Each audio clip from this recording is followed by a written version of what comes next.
Hello student, this is Tanu Keshavani and today we will learn about the charging of the capacitor through RC circuit.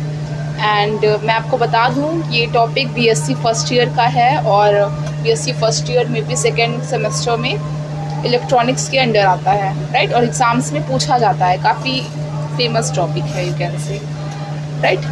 So first you learns about the basic, right. if you are able to clear your basic points then derivation would be very easy for you.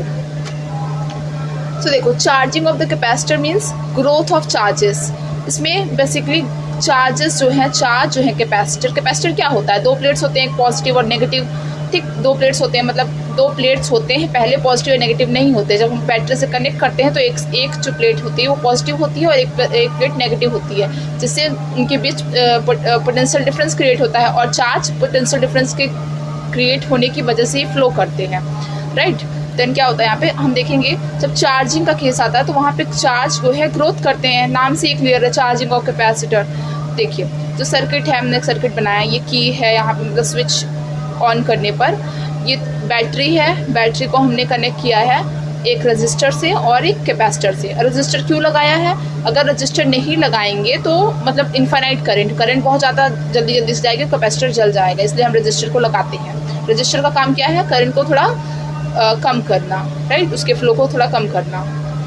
तो क्या होगा यहाँ पे, voltage difference positive negative, battery के दो सिरे होते हैं, जानते हैं हम, टर्मिनल्स होते हैं। यहाँ से तुम्हारी करंट जाएगी, करंट गई ऐसे, यहाँ पे जैसे कि पॉजिटिव, यहाँ पे पॉजिटिव ये वी वोल्टेज की बैटरी है जैसे, तो यहाँ पे वोल्टेज डिफरेंस वी होगा और 0, और यहाँ पे चार्ज ऐसे फ्लो करेगा। क्यों फ्लो करेगा, क्योंकि जो वोल्टेज डिफरेंस यहाँ पे है वही वोल्टेज डिफरेंस यहाँ पे भी है, वी क्रिएट हो रहा है। कब तक फ्लो करेगा, जब तक कि इन प्लेट के बीच में जो वोल्टेज डिफरेंस वी ना हो जाए। जब दोनों के बीच में, बैटरी और ये कैपेसिटर की प्लेट्स के बीच में वोल्टेज डिफरेंस सेम हो जाता है तो चार्ज का फ्लो बंद हो जाता है। मतलब ये प्रोसेस है, यहाँ से करंट जा रही है और हम जानते हैं जो करंट फ्लो करता है, करंट का डायरेक्शन जो होता है वो इलेक्ट्रॉन के डायरेक्शन से अपोजिट होता है। मतलब यहाँ से करंट फ्लो कर रही है तो कैपेसिटर की प्लेट से इलेक्ट्रॉन्स यहाँ से निकलना है, मतलब इलेक्ट्रॉन्स यहाँ से जा रहे हैं प्लेट में और यहाँ से निकलना है, तो करंट कहाँ से फ्लो होगी, उसके अपोजिट डायरेक्शन में।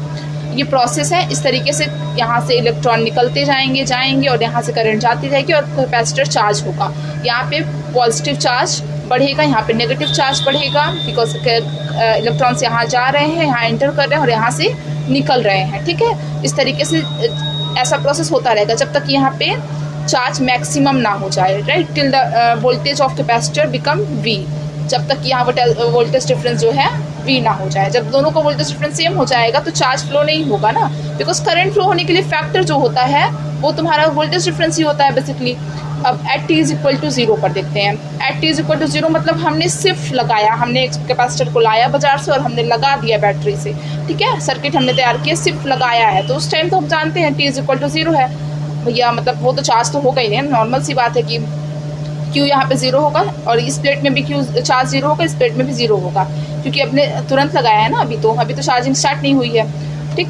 और यहाँ पे देखिए जैसे जैसे हमने बताया था ना कि यहाँ पे Q इंक्रीज करेगा, जैसे जैसे Q इंक्रीज करेगा, चार्ज इंक्रीज करेगा कैपेसिटर की प्लेट में, और बताया था कब तक इंक्रीज करेगा, जब तक कि वोल्टेज डिफरेंस यहाँ पे V ना हो जाए, इसके बराबर ना हो जाए, ठीक। V मतलब कि जितना भी वोल्टेज डिफरेंस बैटरी का है उतना ही वोल्टेज डिफरेंस कैपेसिटर की प्लेट्स का हो जाए, उनकी प्लेट्स के बीच में हो जाए। तो Q जैसे जैसे इंक्रीज करेगा करंट डिक्रीज करेगा, मतलब जब Q तुम्हारा मैक्सिमम हो जाएगा तो करंट 0 हो जाएगा, right. Charging of the capacitor में चार्ज तो मतलब जैसे हम वर्ड से वो हो जाते हैं कि चार्जिंग ऑफ द कैपेसिटर तो करंट भी इंक्रीज करेगा, नहीं, बट ऐसा नहीं होता। Q इंक्रीज करता है बट करंट डिक्रीज करता है, ठीक। आगे हम बात करेंगे और डिटेल में। एट t = 0 पर Q = 0 on the capacitor, delta V across capacitor will B Q/C। हम जानते हैं कैपेसिटर का फॉर्मूला क्या होता है, C = capacitance = Q/V, right, means Q = CV और Q/C = 0 हो जाता है। Q/C 0 क्यों बोल रहे हैं हम, यहाँ पे डेल्टा V = 0 है, जब डेल्टा V = 0 है मतलब स्टार्टिंग में, तब करंट मैक्सिमम होगी, हमने बताया था ना कि करंट मैक्सिमम होगी तब, ठीक। और जैसे जैसे चार्ज यहाँ पे इकट्ठा होते जाएंगे ना, करंट का फ्लो कम होता जाएगा, क्योंकि वोल्टेज डिफरेंस बढ़ता जाएगा, किसके बराबर होना चाहेगा, बैटरी के वोल्टेज डिफरेंस के बराबर, राइट। फिर क्या, at time at same time T पर हम देखेंगे, कोई टाइम टी ले लेते हैं, कोई भी टाइम टी उस पर देखेंगे, क्योंकि हमें तो डेरिवेशन करना है, right. Q is equal to Q मान लेते हैं on the capacitor, delta V across capacitor will be Q by C. आपके एग्जाम में BSc का जब आप डेरिवेशन करोगे तो आप ये सर्किट बना सकते हो, बिकॉज हम इस सर्किट से क्या होता है ना कि जैसे कि आपने यहाँ पे क्या किया, V वोल्टेज की बैटरी लगा दी, ये कैपेसिटर है, this is a resistor, this is a capacitor, ठीक। इसको कनेक्ट कर दिया और इसको कनेक्ट कर दिया बैटरी से, और जब डिस्चार्जिंग की बात करेंगे तो ये जो हमने कनेक्ट किया है ये कनेक्ट नहीं करेंगे, हम इसको इससे कनेक्ट करेंगे, क्योंकि डिस्चार्जिंग की तो आगे बात करेंगे। डिस्चार्जिंग में क्या होता है, हम बैटरी को एक्सक्लूड करते हैं, सर्किट से बाहर रखते हैं और उसको बैटरी को इंक्लूड करते हैं चार्जिंग के केस में, राइट। फिर I इज इक्वल टू क्या होगा यहाँ पे, I is equal to V minus Q by C by R. I is equal to क्या होता है basically delta V by R. तो यहाँ पे देखो V क्या है, वोल्टेज डिफरेंस बैटरी का है, ठीक, वोल्टेज डिफरेंस बैटरी का है, और Q बाई सी क्या है, वोल्टेज डिफरेंस जो है वो कैपेसिटर का है। तो V minus Q by C Kirchhoff's law से भी सॉल्व कर सकते हो और ऐसे भी समझ सकते हो नॉर्मली। क्यू मतलब वोल्टेज ही तो है ना दोनों, वोल्टेज डिफरेंस, तो टोटल सर्किट का वोल्टेज डिफरेंस होगा वो कितना होगा, जो बैटरी का वोल्टेज डिफरेंस है वो, और जो कैपेसिटर का वोल्टेज डिफरेंस है वो, इसीलिए तो करंट फ्लो हो रहा है ना, या मतलब चार्ज या फिर चार्ज फ्लो हो रहा है, क्योंकि वोल्टेज डिफरेंस है पूरे सर्किट में, ठीक। इसका जो वोल्टेज डिफरेंस होगा और इसका वोल्टेज डिफरेंस होगा, अभी तो कुछ ना कुछ डिफरेंस होगा। जब यहाँ पे V बराबर हो जाएगा, यहाँ पे V, इसका भी V हो जाएगा, तो ये जीरो हो जाएगा, तब करंट जीरो होगा। अभी तो Q बाई सी है, ठीक है, Q by C is equal to R. अब क्या करेंगे हम, I को हम क्या लिखते हैं, I को हम dQ बाई dt लिख सकते हैं, राइट। I का फॉर्मूला क्या होता है, करंट है, dQ by dt means change in charge जो होगा चार्ज में विद रिस्पेक्ट टू टाइम, ठीक है। फिर क्या होगा, dQ बाई dt यहाँ पे लिख दिया, dQ dt, एंड V की जगह नहीं, अब यहाँ पे क्या कर दिया हमने, LCM ले लिया, राइट। LCM लेने पे CV हो जाएगा यहाँ पे माइनस Q, और C यहाँ पर नीचे डिनोमिनेटर पे आ जाएगा RC। अब क्या करेंगे हम, क्योंकि हमें अब इंटीग्रेशन करना है, अब यहाँ पे फिजिक्स खत्म होती है, थोड़ी सी मैथमेटिक्स जो 12 तक की आपकी जो होती है, इंटीग्रेशन डिफरेंशिएशन इतना तो पढ़ते हैं ना हम, भी नॉर्मल इंटीग्रेशन है। तो क्या करना है, DQ है और यहाँ पे Q, वेरिएबल Q यहाँ पे, तो उसको क्रॉस मल्टीप्लिकेशन कर दो, मतलब कि इसको डिनोमिनेटर में लेते हो, dt को इधर लेते हो, और यहाँ पे RC। अब हम क्या करेंगे, इसका इंटीग्रेशन करेंगे। लिमिट कैसे लगाएंगे, हमें क्या चाहिए, एट स्टार्टिंग में Q क्या है, जीरो है, जीरो, और टिल मैक्सिमम कहाँ तक जा रहा है, Q मान लेते हैं, मैक्सिमम चार्ज जो है Q है, तो जीरो से Q, और कितने टाइम पे, एट स्टार्टिंग में जब Q जीरो है तो time t is equal to zero है ना, तो जीरो से स्टार्ट करेंगे, मान लेते हैं टाइम t तक करंट कितना हो जा रहा है, मैक्सिमम नहीं, यहाँ पे करंट मान लेते हैं, देखिए करंट जो है time t is equal to zero पर जीरो है, बिकॉज चार्ज जीरो है। उसके बाद time t is equal to t पर मान लेते हैं Q होगा, तो यहाँ पे लिमिट लगा के हमें एक जनरल इक्वेशन निकालनी है ना, विद रिस्पेक्ट मतलब टाइम के रिस्पेक्ट में। फिर हम देखिए यहाँ पे इंटीग्रेशन करेंगे, इंटीग्रेशन का फॉर्मूला होता है ना कि 1 बाई, जैसे कि हम इंटीग्रेशन कर रहे हैं dx, integration of 1 by x dx by x, right. तो इसका क्या हो जाता है, ln x हो जाता है ना, तो x तो कुछ भी हो सकता है यहाँ पे वेरिएबल, तो यहाँ पे क्या है, CQ माइनस Q, यहाँ CQ तो तुम्हारा वो कांस्टेंट पार्ट है और माइनस Q वेरिएबल है, तो इसका इंटीग्रेशन क्या हो जाएगा, ln CQ माइनस Q, और यहाँ पे माइनस Q का फिर से नीचे डिफ्रेंसिएशन करते हैं, ये इंटीग्रेशन का रूल होता है, डिनोमिनेटर में जा करके, तो CV मतलब ये पूरे पार्ट का हमने इसको t माना है ना, इस पार्ट का नीचे डिफ्रेंसिएशन करेंगे।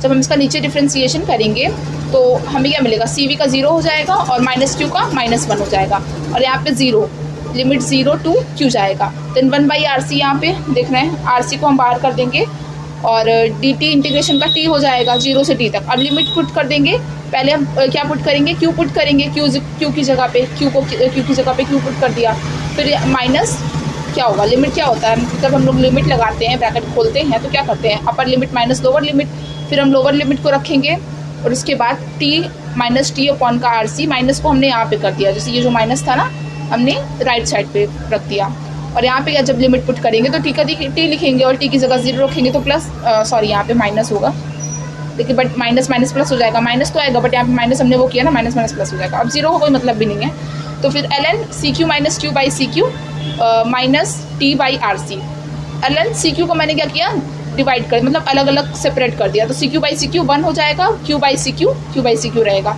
माइनस T बाई RC, और यहाँ पे अब देखिए ln की प्रॉपर्टी मतलब log की एक प्रॉपर्टी होती है, ln मतलब log base e, ln basically होता है log बेस e, बट हम ln के टर्म पे ही निकाल रहे हैं, ठीक है। तो log की प्रॉपर्टी क्या होती है, log x base e is equal to Y, अगर दिया हुआ है, ठीक है, जैसे कि यहाँ पे दिया हुआ है, ठीक है। इसको log अगर करेंगे तो बेस e हो जाएगा, ln मतलब log x, इसको लिख सकते हैं ना log x, इसको पूरे x मान सकते हैं, log x base e is equal to इसको y मान सकते हैं y, तो x इज इक्वल टू क्या हो जाता है e की पावर y, ठीक है।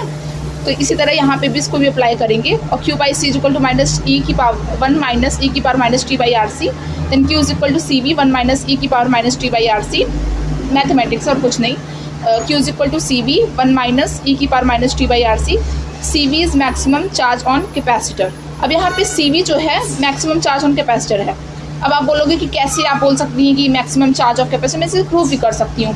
देखिए मैक्सिमम चार्ज कब होगा कैपेसिटर, जब t is equal to infinity. Basically हम आपको बताया ना, मैं बता रही हूँ, लिटरली बता रही हूँ, जो t जो इन्फिनिटी करोगे तब जाके तुम्हें C V Q is equal to C V मिलेगा। मतलब कि कैपेसिटर कभी भी 100% चार्ज होता ही नहीं है। मतलब जो सी वी जो है, सी वी ये मैक्सिमम चार्ज ऑन कैपेसिटर है at T is equal to infinity पर। जब T is equal to infinity करोगे, इन्फिनिटी जो कि होता है एग्जिस्ट ही नहीं करता, मतलब कि कैपेसिटर को जो स्टार्टिंग में बहुत तेज़ी से चार्ज होगा। कैपेसिटर को 90% चार्ज करना है, 50% चार्ज करना बहुत इजी है, बट 99.9% तक ले जाना है, फिर 99% तक ले जाना बहुत ज़्यादा डिफिकल्ट है।